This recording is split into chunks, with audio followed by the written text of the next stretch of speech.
গর্ভাবস্থার শেষ check up বা প্রেগনেন্সির 9 নম্বর মাসে লাস্ট ডক্টর ভিজিটে এই সময় এক ধরনের শারীরিক দুর্বলতা বা নার্ভাসনেস কাজ করে। এই সময় ডাক্তারবাবুর কাছে গিয়ে ঠিক কোন কোন প্রশ্নগুলো করা উচিত, কোন কোন জিনিসগুলো জানা প্রয়োজন, কারণ ডেলিভারির সামনে। এবারে বাচ্চাও এই সময় ঠিকঠাক রয়েছে কিনা, এবার প্রেগনেন্সি ঠিকঠাক রয়েছে কিনা, বিভিন্ন বিষয়ে নিয়ে জানার আগ্রহ থাকে। তবে এই জিনিসগুলো জানতে পারেন না অনেকে, কারণ ডক্টর ভিজিট খুব স্বল্প সময়ের হয়ে থাকে। সেক্ষেত্রে এই সময় বিশেষত কোন কোন প্রশ্নগুলো অবশ্যই করা উচিত, কোন কোন জিনিসগুলো অবশ্যই জানা প্রয়োজন, এই বিষয়টা নিয়ে প্রায় অনেকে জানতে চেয়েছেন। চলুন আজকের ভিডিওতে এই বিষয়ে আলোচনা করব। নমস্কার, দেশকোণ পঞ্চুর আরেকটি নতুন ইনফরমেটিভ ভিডিওতে সবাইকে অনেক ওয়েলকাম, অনেক ভালোবাসা। তো আজকের ভিডিও মূল আলোচনা হলো বিশেষত প্রেগনেন্সির লাস্ট চেক আপ বা লাস্ট ডক্টর ভিজিটে ঠিক কোন কোন প্রশ্নগুলো অবশ্যই করবে, কোন কোন জিনিসগুলো আপনার অবশ্যই জানা প্রয়োজন। ভিডিওটা শেষ পর্যন্ত দেখুন, স্কিপ না করে। আশা করি আপনার জন্য অনেকটাই হেল্পফুল হবে।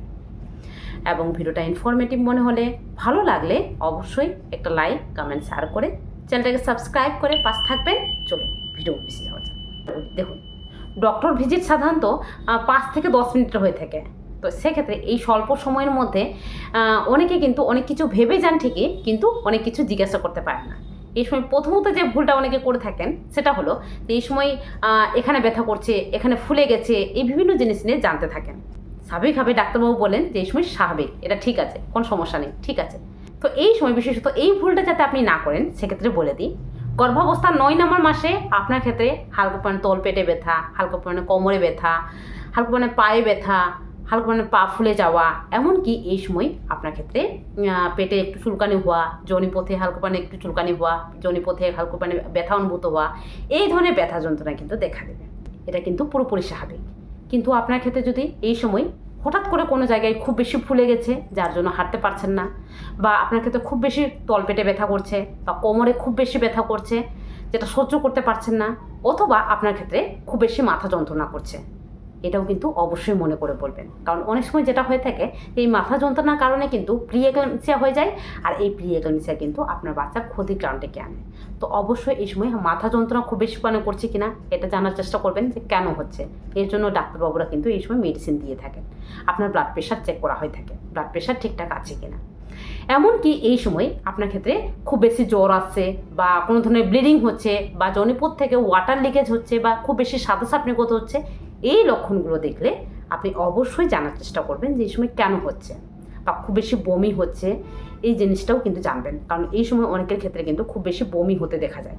তো এই সময় এটা কেন হচ্ছে, এর জন্য কিন্তু আপনাকে মেডিসিন দিবেন, এবং এই সময় যাতে আপনি সুস্থ থাকেন, ভালো থাকেন, তার জন্য কিন্তু এই ট্রিটমেন্টটা কিন্তু আপনাকে করা হবে। না হলে কিন্তু অনেক সময় এর কারণেই অনেক মায়েরা দুর্বল হয়ে পড়ে। তো এই জিনিসটা জানার চেষ্টা করুন। আদারওয়াইজ আপনার ক্ষেত্রে হালকা মানে ব্যথা যন্ত্রণা হলে এগুলো জানার কোনো প্রয়োজন নেই। 2 নম্বর, এবারে আপনি জেনে নিলেন যে আপনার ক্ষেত্রে কোনো ধরনের সমস্যা আছে কিনা। আপনার ক্ষেত্রে কোনো ধরনের সমস্যা না থাকলে আপনি যেটা জানবেন সেটা হলো আপনার বাচ্চা ঠিকঠাক আছে কিনা।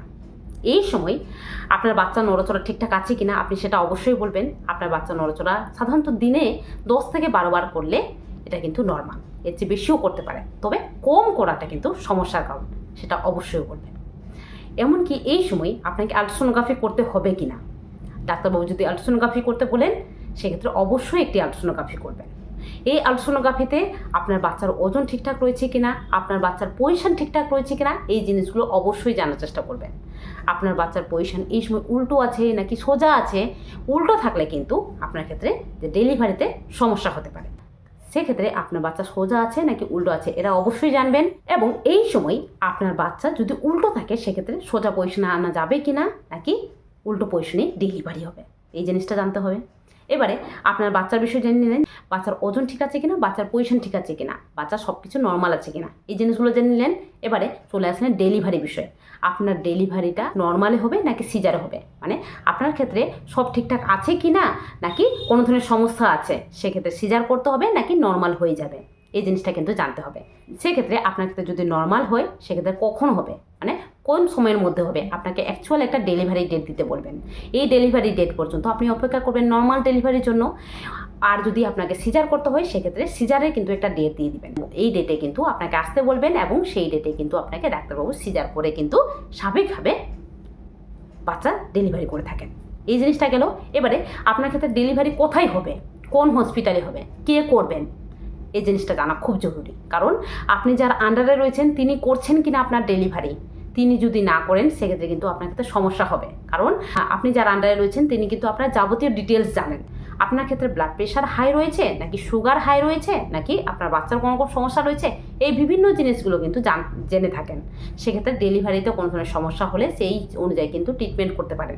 কিন্তু আদার্স কোনো ডক্টর করলে সেই জিনিসগুলো ট্রিটমেন্ট করতে কিন্তু অনেক সময় লেগে যায়। তো অবশ্যই আপনার ডক্টর আপনার ডেলিভারিটা করছেন কি না সেটা কিন্তু জেনে নেবেন। আর কোন হসপিটাল করছেন সেই হসপিটালে বাচ্চার ডক্টর রয়েছে কিনা, এনআইসি ইউনিট রয়েছে কিনা, কোনো কারণবশত বাচ্চা যদি কোনো সমস্যা হয় সেক্ষেত্রে এই এনআইসি ইউনিটে বাচ্চা যাতে কেয়ার পায় ঠিকঠাকভাবে, সেক্ষেত্রে সেই জিনিসটাও কিন্তু অবশ্যই দেখে নেবেন। এবারে এই সময় বিশেষত কোন কোন লক্ষণগুলো দেখলে আপনাকে হসপিটালে আসতে হবে, এই জিনিসগুলো কিন্তু আপনি ডাক্তারের কাছ থেকে জেনে নেবেন। যে এই সময় বিশেষত আমি ডেলিভারির জন্য ওয়েট করব বা ডেলিভারির জন্য অপেক্ষা করব, সেক্ষেত্রে এই সময় ডেলিভারি ডেটের আগে কোন ধরনের লক্ষণ দেখলে আমাকে অবশ্যই হসপিটালে আসতে হবে বা আপনার কাছে আসতে হবে, এই জিনিসটা কিন্তু জানতে হবে। সেক্ষেত্রে ডাক্তারবাবু এই সাইনগুলো আপনাকে বলে দিবেন যে ঠিক কোন কোন লক্ষণগুলো দেখে আসতে হবে। সাধারণত এই বিষয়ে আমার চ্যানেলে ভিডিও আছে, যদি জানতে চান তা আপনি দেখে নিতে পারেন, আপনার ক্ষেত্রে হেল্প হবে। যেমন এই সময় ব্লিডিং হওয়া, এই সময় হঠাৎ করে জল ভেঙে যাওয়া, বা খুব বেশি তলপেটে ব্যথা হওয়া, বা খুব বেশি মাথা যন্ত্রণা করা, বা এমনকি আপনার বাচ্চার নড়াচড়া হঠাৎ করে খুব কমে গেছে, এই সমস্ত লক্ষণ দেখলে কিন্তু আপনাকে অবশ্যই ডাক্তারবাবুকে যেতে হবে। এবং আপনি যাতে সেই ডক্টরকে যে কোনো সময় পেতে পারেন সেটাও কিন্তু আপনি কনফার্ম করে নেবেন। ডক্টরের নাম্বারও কিন্তু আপনি নিজের কাছে রেখে নেবেন। আপনি যদি ডাক্তারবাবুকে রাত্রি 11টায় রাত্রি 2টায় যদি ফোন করেন সেক্ষেত্রে সেই ডক্টরকে যাতে যে কোনো সময় আপনি পেতে পারেন সেই জিনিসটাও কিন্তু কনফার্ম করে নেবেন যে আমার ক্ষেত্রে কোনো সমস্যা হলে আমি আপনাকেই ফোন করব, আপনি কিন্তু প্লিজ আপনার নাম্বারটা আমাকে দিয়ে দিবেন। তো অবশ্যই নিয়ে নেবেন, এই জিনিসটা কিন্তু অবশ্যই নেবেন। কারণ প্রেগনেন্সির 9 নম্বর মাসে আপনার ক্ষেত্রে ডেলিভারি ব্যথা যে কোনো সময় উঠতে পারে। তো এই সময় যাতে যে কোনো সময় আপনি ডাক্তারবাবু ফোন করলেই পেতে পারেন, এই জিনিসটা কিন্তু কনফার্ম করে নেবেন। তো গেল এই বিশেষ কয়েকটা জিনিস। তাছাড়াও আপনার ক্ষেত্রে ডেলিভারির সময় ঠিক কোন কোন জিনিসগুলো নিয়ে যেতে হবে এই জিনিসটাও জানতে পারেন, আবার নাও জানতে পারেন। কারণ এই সময় প্রায় প্রত্যেকের ক্ষেত্রে ডেলিভারি ব্যাগ গুছাতে হয়, সেক্ষেত্রে এই জিনিসটা জানাও প্রয়োজন, আবার নাও জানতে। তবে যে জিনিসগুলো বললাম অবশ্যই মনে রাখবেন। তাছাড়াও ডেলিভারির লক্ষণগুলো কী, যে এই সময় কোন সময় আমাকে হসপিটালে আসতে হবে। দেখুন এই সময় ডেলিভারি কিন্তু কারো ক্ষেত্রে ডেটের আগেও হয়ে যায়, আবার কারো ক্ষেত্রে ডেলিভারি ডেটের পরেও হয়ে থাকে। সেক্ষেত্রে আপনার ক্ষেত্রে ডেলিভারি ডেটের আগে ঠিক কোন লক্ষণটা দেখলে বুঝবেন যে আপনার ডেলিভারি ব্যথা উঠেছে, সেই জিনিসটাও কিন্তু জেনে নেবেন।